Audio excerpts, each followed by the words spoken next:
You're watching Home Ice Access. Andy Petrillo now with Warren Fogle of the LA Kings, and I'm sure you've been asked this a dozen times, but you were an Oiler. You did go to the final with them, and you dispatched the Kings in the last 3 seasons.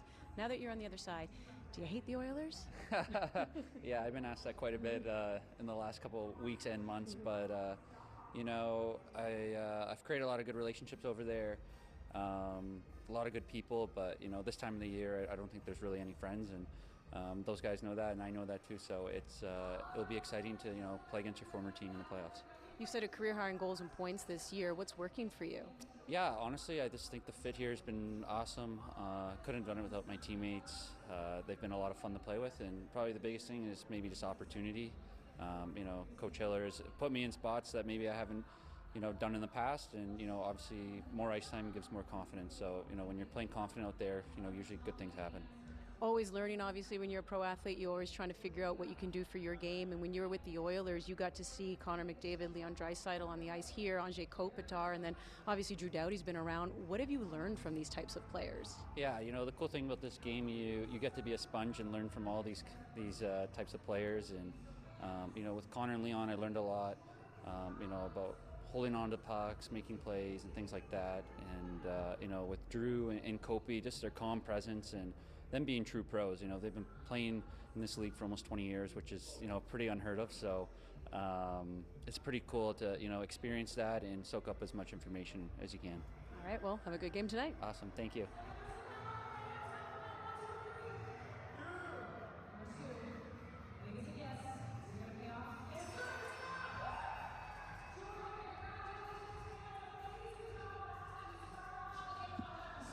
Oh, yeah, get your popcorn ready. Alongside Blake Bolden and Adnan Burke, it's great to have you with us for what is the season finale of the first year here on Prime Monday Night Hockey. We've been thrilled to bring you this coverage all season long as we continue right now here on Home Ice Access. Let's take a look at the standings right now with regards to the Oilers and the Kings, as right now Edmonton can still get home ice advantage. Although Chris Knobloch did say earlier today it's a slim chance. They have to win their last 2 games. The Kings have to lose their remaining games, but still, home ice is still up for grabs in a matchup which we're going to see in the playoffs for the 4th straight time.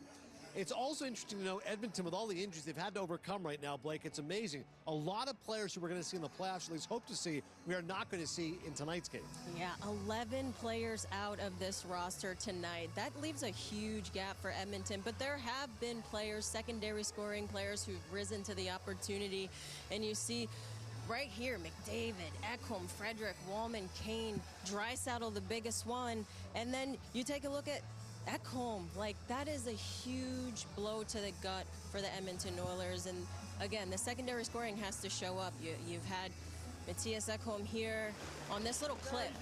It's just an awkward. He was only 1 minute and 52 seconds in that shift, and immediately he had to get off the ice. I mean, this is after he had already missed 7 games, and there's a probability that he might not be ready for the first round of the playoffs. That is a major piece in the top 4 of your defensemen.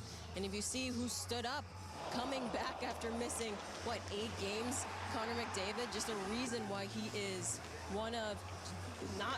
the best player in the NHL right now. And you just see it in his body language, the way he's been able to connect 9 assists in the 3 games that he's been back. I mean, that is unheard of. The way that Draisaitl has to stand up when McDavid is out, McDavid stands up when Draisaitl is out. These guys are leaders and a threat, and you see McDavid doesn't want to be heartbroken in the playoffs again. I mean, we saw on that Amazon show, right, how upset he was in the locker room, that heartbreaking loss. So great on McDavid. He's out. He's taking a rest tonight, and we'll see who can stand up for him again. Yeah, McDavid might play on the Wednesday's regular season finale before, again, they face the Kings in the playoffs. You mentioned Ekholm. He's missed 15 of the last 20 games coming in. He's going to be out for the first round of the playoffs. Hopefully they do get Leon Draisaitl back in time. Meantime, as far as the Kings are concerned, defense has been such a hallmark of this team. Home ice certainly has been impressive, but their D right now, goals allowed per game, they're second. Their team save percentage is 4th. They're 2nd in shots against, and they're 6th in penalty kill. They've allowed a microscopic 1.65 goals against in their last 17 games. Remarkable how strong they've been at that end of the ice. And these aren't the stats that are that flashy, right? But when you go into the playoffs, defense wins games, and the LA Kings have been, in the last 4 seasons, have been really steadfast in these shots. You have a great goaltender. You have great defense. You're 5th in the league on the penalty kill. These are the things that are going to get you the wings and the wins moving on into the playoffs. And this guy, Darcy Kemper, I mean, 15 games in a row, he was steadfast. And what he's been able to do is just be a backbone. We talked to Jim Hiller earlier today about the backbone that he is for this team, the positioning, his elite style. He's not the most explosive laterally, but he's so dialed in on where he needs to be. He reads the plays, and he just gives the defense and the LA Kings that confidence to be able to do what they need to do in the offensive zone. Yeah, Kemper's allowed 2 goals or less in 15 of his last 16 starts, a 1.37 goals against over that span. He has been remarkable. That'll do it for us. John Forsland coming up 3 minutes from now as we're continuing till puck drop between the Kings and the Oilers here from Rogers Place.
Well, welcome upstairs, everybody, here at Rogers Place as we continue with more of Home Ice Access. Forsey here, and tonight we're going to talk about these two teams and their history. Tonight is the 232nd all-time meeting between the Oilers and the Kings. And over time, you could describe the matchups as confrontations, battles, wars, whatever you want to say. But tonight's word is conflict, because within the definition of conflict is a serious disagreement.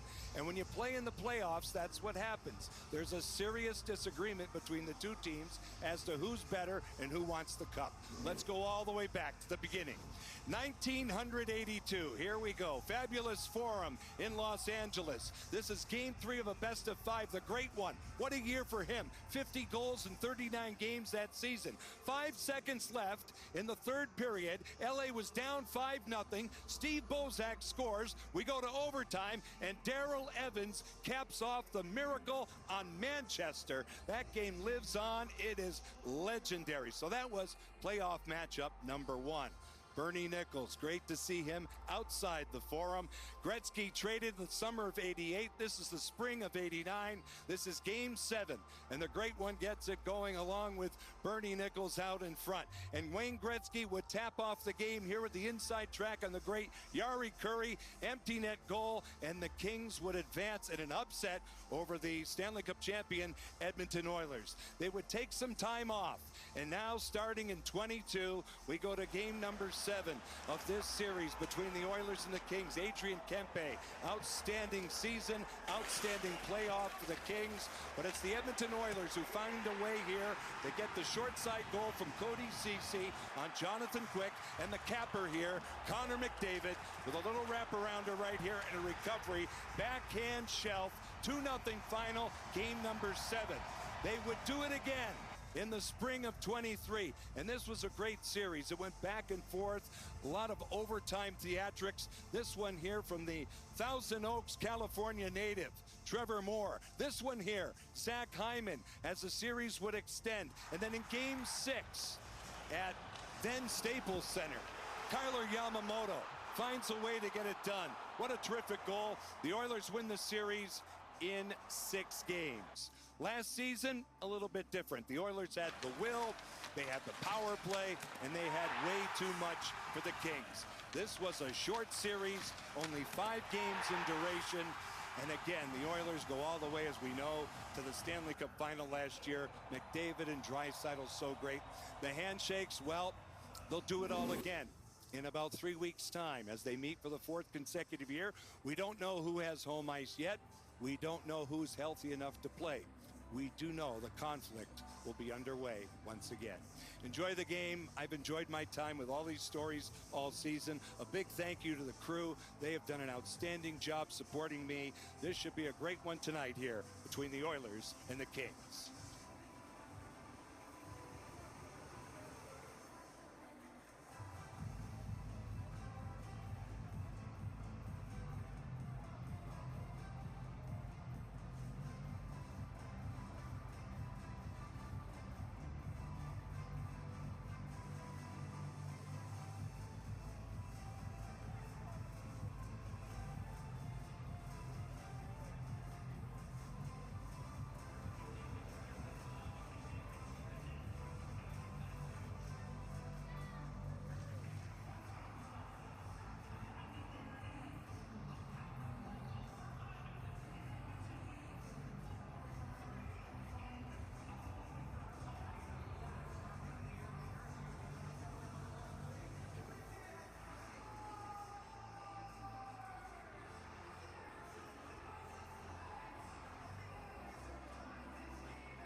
Shane Knighty here, and I got to talk about Andrei Kopitar of the Los Angeles Kings and the career he has had with no signs of slowing down at 37 years old. Maybe gets lost a little bit playing out in the West, how good he has been. He's won 2 Selkies, he got 2 Stanley Cups, but he could have way more Selkies. You look at the career numbers on Kopitar, look at the games played, the points, but it's his overall game and what he brings to this Kings team. And it started way back, drafted 20 years ago in 05, 11th overall by the Kings, and his career has just taken off. He's a guy that they rely on each night. He plays so many efficient minutes, big minutes. He thinks the game as good as anybody. He has the ability to be big and strong. You talk about guys that you don't want to defend because he has so many tools he can utilize. His size, his strength, his vision, and his overall hockey IQ amongst the best in the NHL. And he is doing it once again. His 16th 60-plus point season this year. He's hit the 20-goal mark for the 14th time, and he continues to lead this Kings team, and he'll be a big part if they get past the Edmonton Oilers when they meet up here soon in playoffs. And I look at the other side, comparables. Well, Leon Draisaitl certainly more offense to his game when you look at what he can do and how good he has been. Look at the 100-point season. 6th time he's hit that mark. Of course, leading the NHL in goals and how dangerous he is. But I think of Kopitar's ability, backhand, forehand, think the game. Leon Draisaitl's got all that, and obviously more offensively. He is such a dangerous player. That stick, his ability to go to that side of the net, find holes, he scores goals at will. He's been able to do it, but I think the size and strength is what I see the similarities with between these two players. Draisaitl is hard to knock off the puck. He's the best backhand passer. He always takes pucks off the wall as good as anybody with that backhand. He is just elite, and it's a rare luxury for a team. The Edmonton Oilers have it. 2 #1 centers, 2 of the best in the NHL and the world.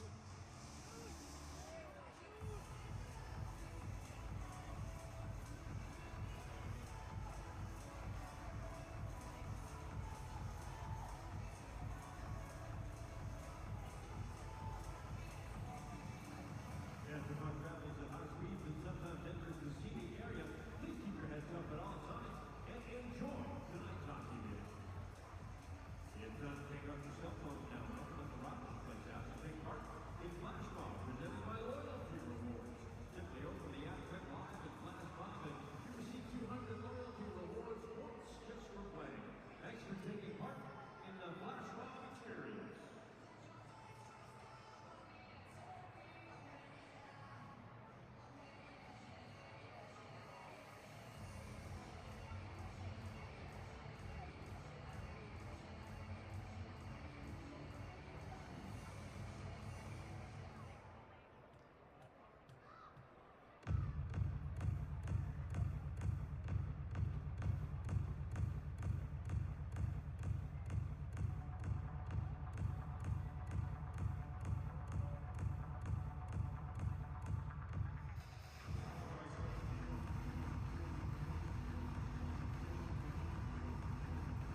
joining me now. Brett, you've seen your role change this year out of necessity. You're on the second unit playing more minutes, but you haven't missed a beat. You're having a career year. What part of your game do you think people are seeing for the first time? I think it's just a combination of opportunity and trying to get myself prepared for every game, and then just experience over the years. You know, you learn what works and what doesn't, and when your minutes are elevated, you kind of play a different way. So it's been a good year, and I'm excited for the playoffs. Do you have to change the way you play, given the amount of injuries that you faced this year? Yeah, there's definitely been a little bit bigger role given to me, which has been nice. It always sucks to see guys go down, but for me, I lean on my skating. That's probably my biggest strength, and it's an important part of the game. You got to be able to move out there. How did it feel to see Stuart Skinner back yesterday? Really good to have him back. Yeah, obviously the goal he is, what he brings to the team, but just to be back around the guys is nice. We were on the road trip and missed him there, so he's a good presence to have around the room for sure. All right, good luck tonight. Thank you.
Thomas Hickey here, reporting from ice side, home ice access. Well, the storyline today is obviously who's in the lineup, who's out of it, but we got to talk about the blue line if we're talking about the significance of this game and moving forward, not just for the Edmonton Oilers, Los Angeles Kings as well, but the big one. And I mean, I don't want to call it catastrophic, but an injury that could be detrimental to the chances of the Edmonton Oilers postseason run. The loss of Matthias Ekholm. You look at him go down, any injury you ever see that's sort of a non-contact injury makes you wonder, it makes you worry. It looks like he's going to be out for the foreseeable future. And with that, you got to ask questions. Is it a void that you can fill? I don't think it is a fillable void, but by committee, they're going to need to find a way. And the first guy that I'll look to without question is Evan Bouchard. And I mean, his young career, he showed us he could be one of the best offensive defensemen in the game. His point shot, it's just outstanding. That's Ekholm, his partner, setting it up. What can he do without Matthias Ekholm is what I want to know. More responsibility with the puck. As the playoffs roll around, the prolific postseason that it was for him, he's going to have to find just another edge. And you look on the left side, two guys you can easily rely on, Darnell Nurse and Kulak. And I think with these two guys, you've got big, strong, heady defenders that can help absorb some of those minutes. And how about Jake Wallman, another guy that's not playing? It didn't look like the move that made the most sense to me, but I think the Edmonton Oilers now, with him coming back, you get more help on the left side. But going the other way, how exciting is this if you're an LA Kings fan? You got Drew Doughty. And remember the start of the season? He missed a ton of time. He broke his leg early on in preseason, and he's come back. When we talk about Bouchard and the big shot, how about Drew Doughty? Continually finding a way, one of the best defenseman that's played the game in his era of hockey, and now they've got it back. He's missed a lot of time, and he's ready to go tonight. How about these two lefties as well? When you look at Kulak and Nurse on the other side, how about Mikey Anderson, one of the most underrated defensemen in the NHL, and Vlad Gavrikov, one of the biggest personalities in the game. He's a ton of fun to watch. These guys play the left side, they play the right side. It doesn't matter. They've been trying to find a way without Doughty. Now that they've got him back, I can't wait to watch him. You got young Brant Clark, who sort of absorbed and got to play a lot of these minutes. You can say the same about Jordan Spence. Now Doughty's back, everyone slots in. Keep an eye on the back end tonight.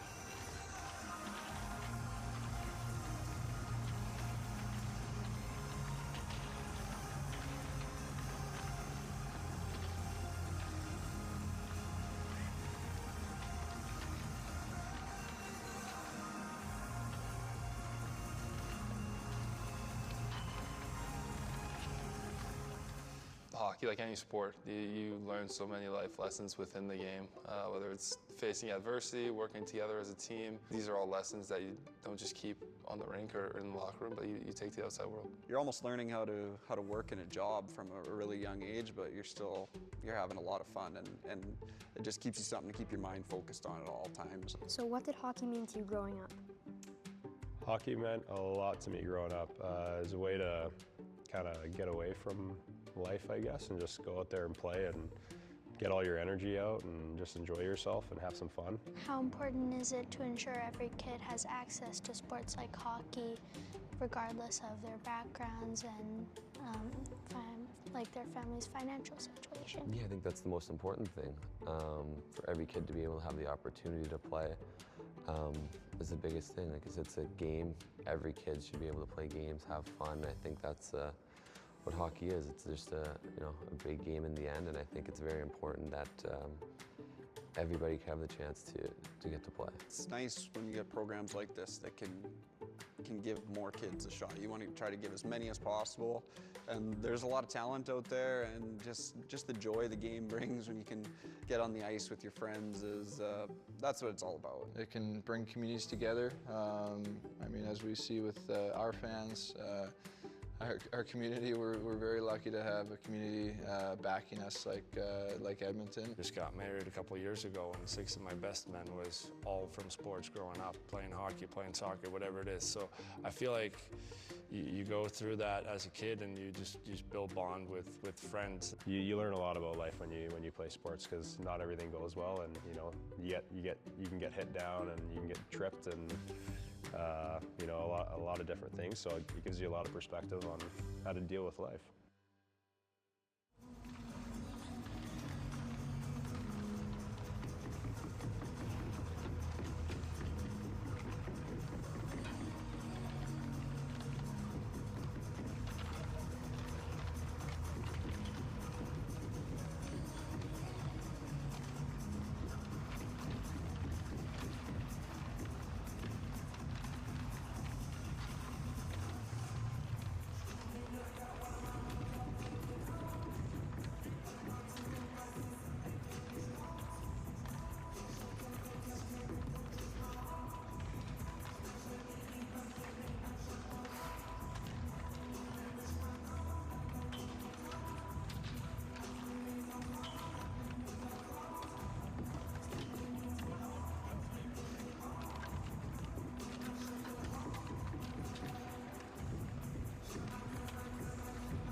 Canada, this is the NHL like you've never seen before. This is NHL Coast to Coast. Join us here on Prime this Thursday night for the final night of the regular season.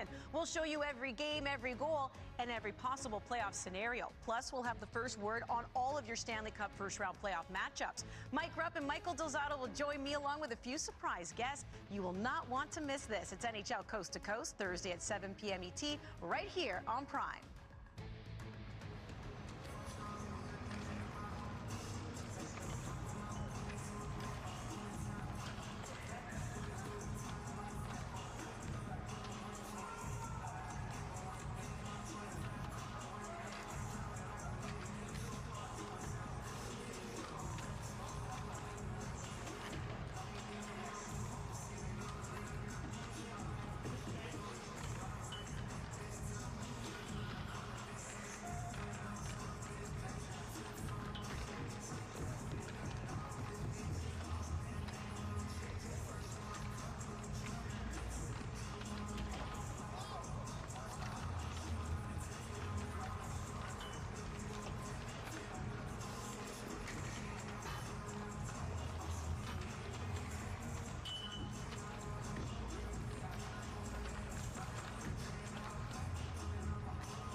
I am Chris Powers, that is Dan Powers, and we are the Empty Netters podcast.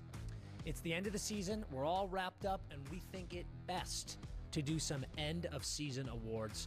CP, what do you got first? We're going to start with the Hart Trophy, the MVP of the season. A lot of people talking Connor Hellebuck. A lot of people talking Leon Draisaitl. A lot of people talking Nathan McKinnon. No. Wrong, and extra wrong.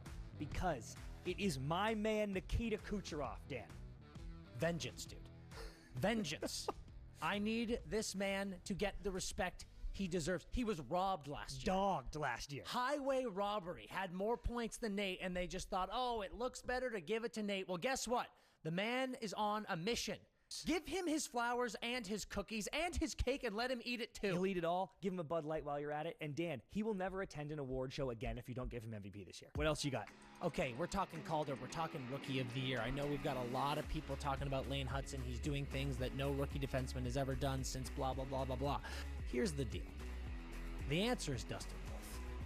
Dustin Wolf came out of the woodwork, came out of the woods on all fours. Crawling. Frothing at the mouth.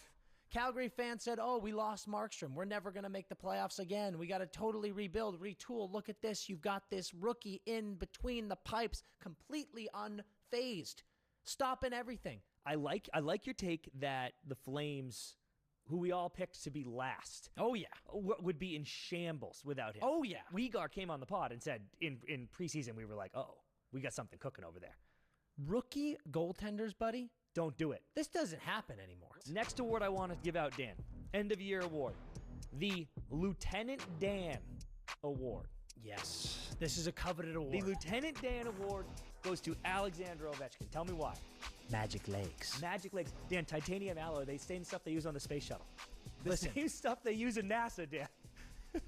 That's high quality engineering, pal.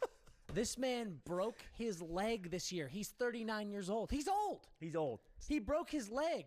People are usually in retirement homes doing that kind of thing at He's his got age. 42 tucks. He has 42 goals, and he just passed the great one with those metal, bionic, titanium alloy legs. Next award is going to be the Killers Award.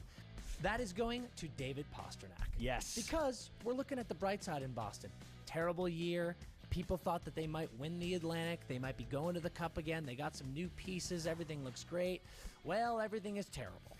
Really, really tough season for the Bees. But let me tell you what, one man decided to look at the bright side.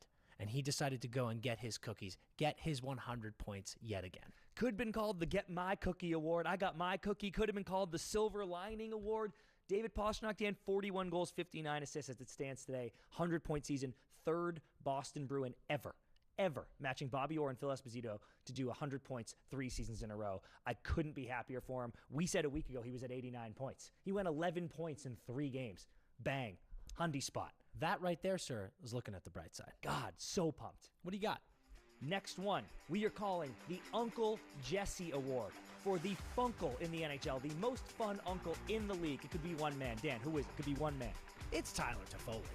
No question about it. He's taking care of the kids every single day. Look at this. We got Will Smith. We got Macklin Celebrini. A couple teenagers out there.